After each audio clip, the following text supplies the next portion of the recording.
সেই স্বাদ। স্বাদ কিরমের ভাই?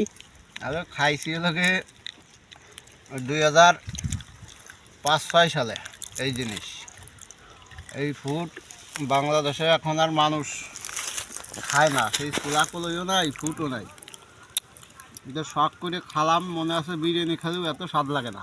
সেই স্বাদ। হ্যাঁ, এত স্বাদ এই ফুড খাওয়া। পালেন কোথায় আপনারা? এতে নিয়ে আইছি।